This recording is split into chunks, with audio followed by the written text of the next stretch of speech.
Namaskar. Good morning. Today we will be talking of something that should be cherished because since time immemorial, ancient Indian knowledge systems have acknowledged the sentience and vitality of life of all the forms, including plants.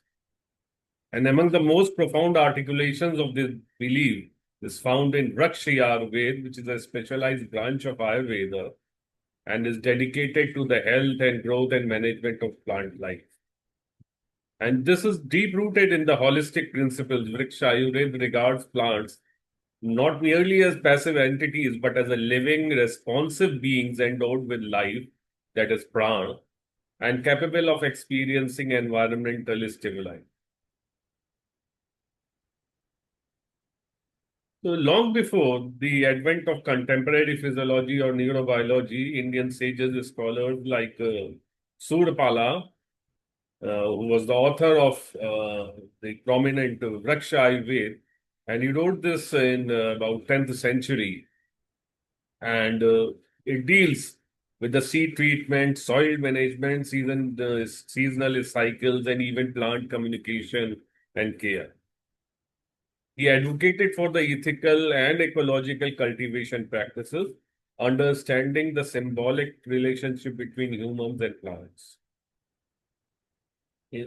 Coming to the recent decades, modern science began to uncover the evidence that aligns remarkably with the ancient sages, and research in plant neurobiology, chemical signaling, and plant behavior came into picture.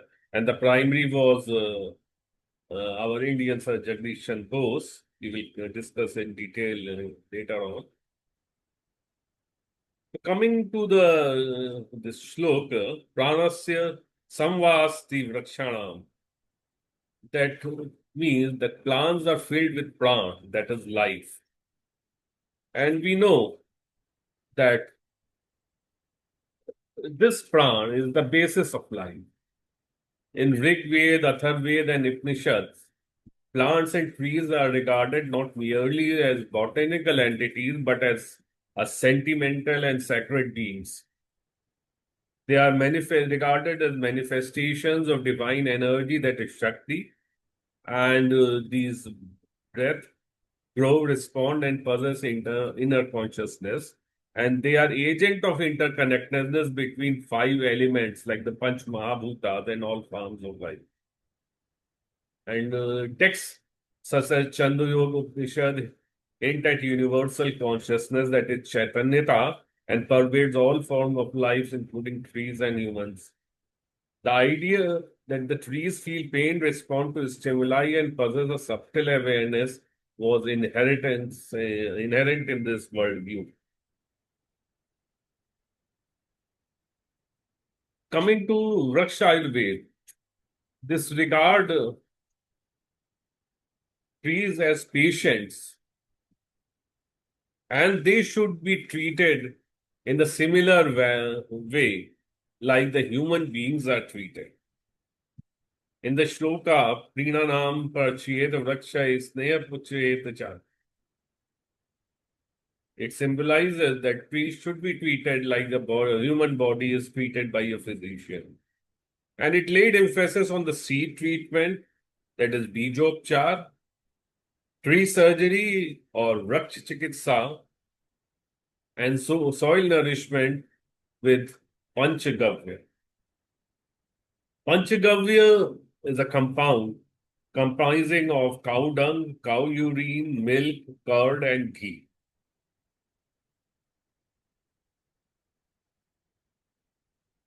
Now we come to the spiritual view, the spiritual part. And I will start with the shlok at the bottom. Yantrena mantrena cha vrakshanam pritapadante. Signifying that the trees are pleased by mantras and sacred acts. That means plants have emotions. They are influenced by chanting of mantras or other vibrations. They are influenced by offerings of substances like water, milk, or flowers.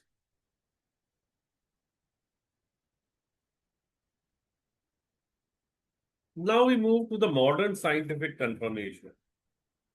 The modern scientific confirmation is started with Sir Jagdish Chandra Bose, who was an Indian scientist and a patriot, and he demonstrated with his instrument called crystallograph that plants respond to touch, pain, and sound. He measured plant responses with his instrument. He came to the conclusion that bioelectrical signals in plants exist, which has now been confirmed by neurobiology.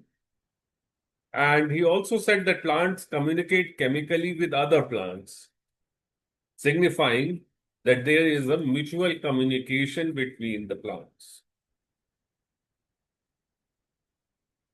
Now we come to another aspect by having the slope Om Kling Yan Main Prajyoyantu Pijanti Bhavantu Karmanam. That is, chanting Om and sacred sound helps plants to grow in purity and health. That means plants are influenced by the vibrational stimuli. And Om and Klim are the seed sounds, or they are the Bij mantras, and believed to activate the latent energy to promote the balance and growth at the molecular and subtle levels. And this highlights the Vrikshayurveda understanding of the sonic ecology, where farming was seen both as a material and a spiritual practice.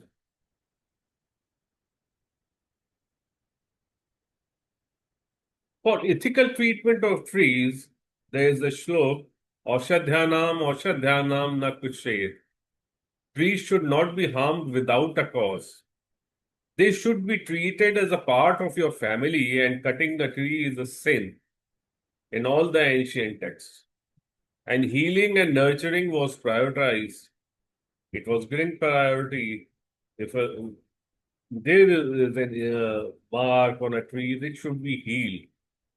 And the cutting of the trees was prohibited, and only a dead tree was to be cut. When we go to the comparative table, in left we have Vrikshayurveda, and in the modern scientific insight. Vrikshayurveda says that plants have plant that is life. Similarly, modern science says that plants have life and they emit bioelectrical signals, which has been proven. Vrikshayurveda says that mantras or vibrations influence growth. And modern science also says that music enhances germination. Vrikshayurveda says plants respond emotionally. Modern science also says plants show memory-like behavior. Vrikshayurveda says trees need ethical care. And the modern science also have a tree surgery and botany care, and also various other branches we study. Now, from this discussion, we came to the conclusion that ancient Indians knew that plants have sentiment, they are sentient, plants are living beings, they have emotions.